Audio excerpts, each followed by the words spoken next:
মধ্যেরচর ঈদগাহ মাঠে আর কি গতকাল একটা ফুটবল টুর্নামেন্টের সেমিফাইনাল খেলা ছিল মধ্যেরচর আর বাটিকৃষ্ণগড়। এর মধ্যে লাস্ট 3 মিনিট আগে খেলোয়াড়দের মধ্যে একটা ধাক্কাধাক্কি হয়েছে। পরবর্তীতে এই দর্শক মাঠে নামা গেছে ওই যে মধ্যেরচরের পক্ষে, পরে হাতাহাতি হয়েছে, পরে কমিটিগুলো বাধা দিতে গেছে, পরে কমিটির সাথে তাদের একটা ঝগড়ার সৃষ্টি হয়েছে। তা যাই হোক গতকাল প্রাথমিকভাবে আমরা একটা করছি। তো আজকেও ইউনিয়নের বিএনপি নেতৃবৃন্দরা নিয়ে আসছি আমি এটা শেষ করার জন্য। কিন্তু আমরা দরবার মানিতে এদিকটা শুনি যে ওই পূর্ব পাড়া আর পশ্চিম পাড়ার ঝগড়া লাগছে।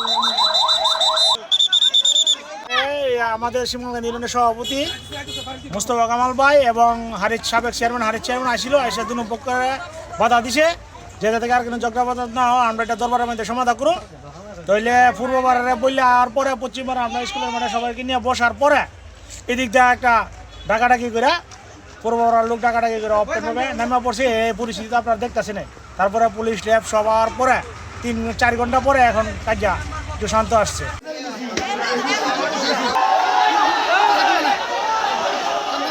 গতকালকে একটা ফুটবল টুর্নামেন্ট ছিল, যেটা আমাদের অনুমতি ছাড়াই তারা করছে, আমরা জানি না। তো এখানে এক ছোটোখাটো তুচ্ছ বিষয় নিয়ে ঝগড়াঝাটি হয়ে আমরা আসার পরে এটা থামে যায়। আজকে সকালে এইটা নিয়ে 2 গ্রামবাসীর দরবার ছিল। এই দরবারের মধ্যে আবার মারামারি হয়।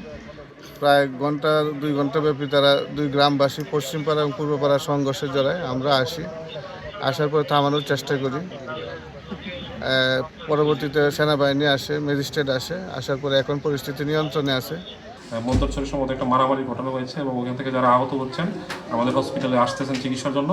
তো এখনো পর্যন্ত আমাদের এখানে 12 জনের মতো এন্ট্রি করা হয়েছে এবং একজনের অবস্থা আশঙ্কাজনক থাকায় আমরা তাকে উন্নত চিকিৎসার জন্য ঢাকায় রেফার করে দিয়েছি।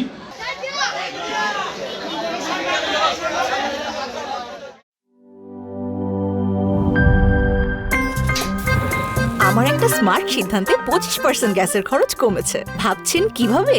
সাধারণ গ্যাস স্টোভ বদলে আমি এনেছি আরএফএল গ্যাস স্টোভ। এর সাইন্টিফিক নজল ও ব্রাস বার্নার ক্যাপ সমানভাবে তাপ ছড়িয়ে রান্না করে দ্রুত।